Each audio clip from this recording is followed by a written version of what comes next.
Azimut's new Grande series is a family of carbon tech generation low-emission yachts with advanced innovations on board that make life easier and more pleasant for crew and guests alike. They're all instantly recognized by their catchy exterior design, courtesy of Alberto Mancini, who uses horizontal architecture, clean volumes and large windows, plus allocates an abundance of outdoor space. And it continues inside to the rooms curated by interior designer Achille Salvani. But the Grande 36 has a feature all to her own, something absolutely unique that she offers, the Infinity Sky Deck, and we'll see it soon. But first, let's take a moment to appreciate how even with all these advancements, the connection with nature only seems to get stronger. And there's even more space to enjoy the beautiful sea views here in the cockpit because it's been expanded inwards. So we have an unexpected American bar here, as well as a sofa opposite. And you see the whole area is in close communication with the bathing platform. When the transom is folded out, you have a purposeful area right at the water's edge. So you can have furniture and relax there, not just using it as a stair down to the water. Here is a perfect place to already talk about the materials that are used for the outdoor furniture because it's given the same care as the interior design. In fact, we use a high-tech combination of materials for the padding and fabric that look and feel natural, but they bring all the superpowers of synthetics like durability and easy maintenance. The table seats 10, and you can see there's room for entertaining a lot more than that.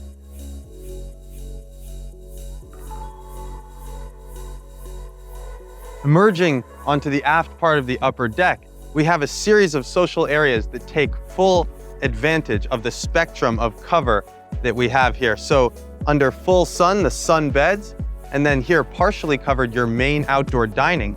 And they're both conveniently served by your bar and grill combo cabinet with storage and refrigeration as well. There are two further storage cabinets here, as well as a recessed lounge.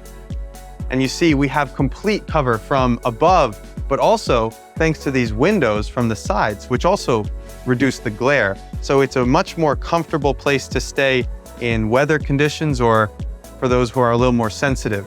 And then on our way to the Sky Lounge, a pair of symmetrical storage cabinets.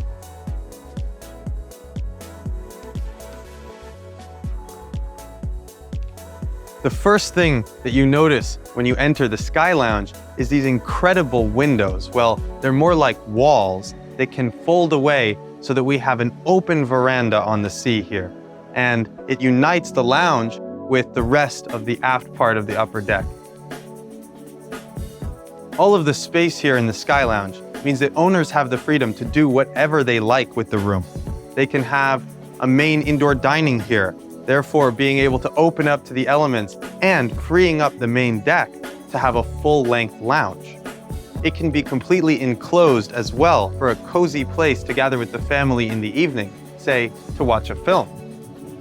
The hidden TV comes down. You can imagine having these windows closed and then dropping the blinds as well. Now, it's time to show you why we call it the Infinity Sky Deck.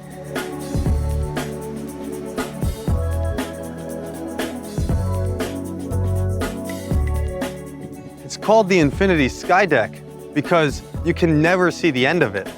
And it's all flush from the extreme stern, as we've just seen, all the way to the tip of the guest areas in the bow. The only part of this deck that isn't flush is the technical areas which we have to have in the front. And they've been reduced intentionally in order to make sure that guest relaxation here is never interrupted.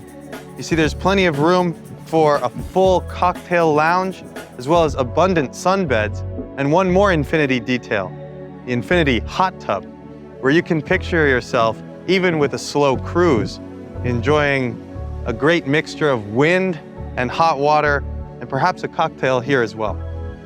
Now, let's continue our circle around the yacht.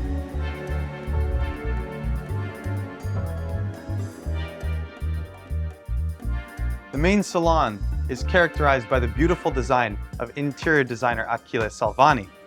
For example, this wall, which separates us from the galley, has been turned into a work of art. Not somewhere to hang a painting, but itself beautiful. And it still reserves room for storage and technical spaces. The dining table here is seating 10, but an owner who prefers to live less formally on board can also choose to have the main indoor dining on the Sky Lounge in order to have a more casual, open layout here on the main deck with a second lounge that we call the Gentleman's Club because it's more intimate and tight-knit. The main lounge, however, is made for openness, and as you can see, there are several benefits to having it in the center of the room. First, the full-height windows that we're able to enjoy, and second, the 2 lanes of foot traffic. Port, coming out of the galley, you have the crew serving, and to starboard, a way for the guests to always have clear. And I almost forgot because it's a feature that you wouldn't notice if you didn't already know about it. The hidden TV here, which turns your salon into a media room.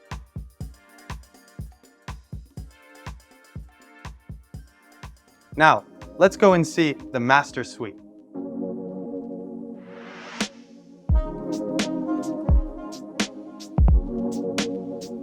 The centerpiece of the master suite is this floating bed, not only because it's positioned in the center of the room, but also the LED underlighting that gives it a sensation of weightlessness. It's surrounded by full-height windows, and well, the furniture that you have in front barely takes a fraction of these huge frames. Behind the bed, we have a row of full-height storages, all of the space that you need to bring your whole life with you and properly move in for long stays on board. And finally, all the way on the opposite side of the entrance, a dressing area with a full-height mirror and an extra wardrobe right here. Little moments like these are great. A coffee corner to wake up in the morning. And to starboard, we have a desk, which can also be used as a vanity. And all the way forward, the master bathroom. You see, stone texturing gives you such a refreshing feeling to enjoy this expansive bathroom. The toilet, of course, has its own privacy, as well as the massive shower with a rainfall head.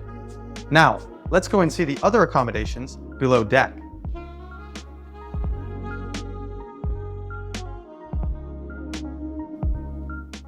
The lower deck accommodations are adjoined by this spacious lobby, which brings down design touches and styles from the main deck. For example, the organic furniture and the clever use of space, as well as certain design moments that will stop you in your tracks the first time you notice them. Let's begin with the VIP stateroom.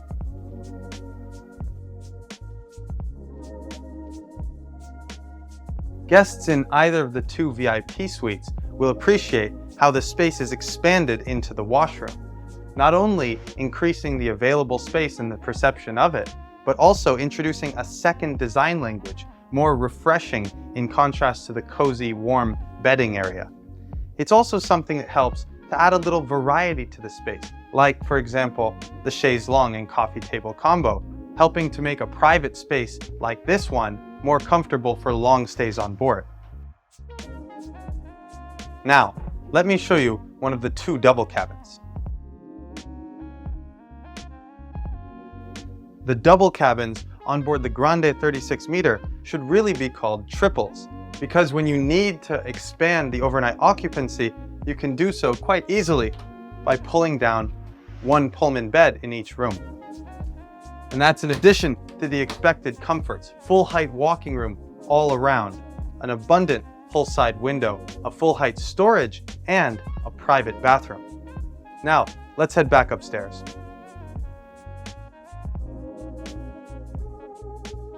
The galley doesn't only host food preparation areas.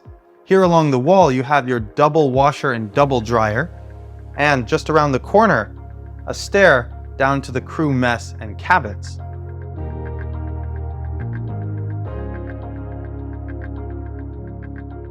The helm station, the pilot house of the Grande 36M, is a really impressive space to enter.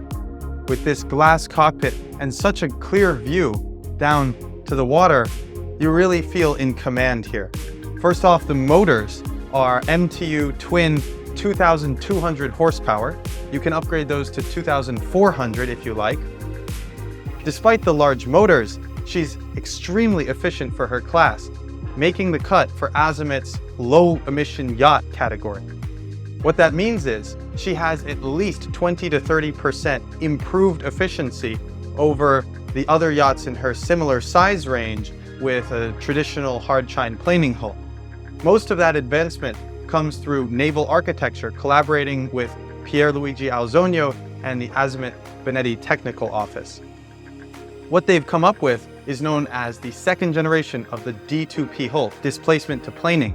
So the key characteristic there is versatility through the double chine. On top of that, you have the wave piercer. The wave piercer has two effects. First, mitigating the impact of waves, and second, extending the length of the hull at the waterline, which increases efficiency at displacement speed. Finally, you have the central skeg, which acts to stabilize the route and therefore minimize the wasted energy. Another feature on that front is the combination of CMC stabilizing fins with the Argo system developed by the same company. It puts the stabilizer fins in contact with the autopilot and the rudders so that the systems can work together as efficiently as possible. And she is a member of the Carbon Tech generation, which means that the upper parts of the yacht have been laminated in the ultralight, ultra-strong material to bring down the weight of those parts by 30%. In addition to absolute weight savings, that means that we are able to expand the volumes without sacrificing dynamic stability and therefore guest comfort. Now you may notice it's an exceptionally clean design here, and that's because the bunning software running on these 3 central screens, 4 actually, allows us to integrate all of the technology on board from so many different suppliers into one clean, coordinated interface. Of course, the original materials and screens are still here for safety, so you have auxiliary controls, but for your convenience and ease of use, everything has been integrated into the main screens. And of course, it's a comfortable area for the crew to spend their time, a little mess behind me, and a Star Trek style, very cool seat to enjoy navigation. The sun deck of the Grande 36M is a more intimate, private outdoor entertaining space with superior views. But owners who prefer to have a sleeker, sportier profile can opt for the coupe version instead. The choice, like so many things on this yacht, is up to you. So, how will your Grande 36M look?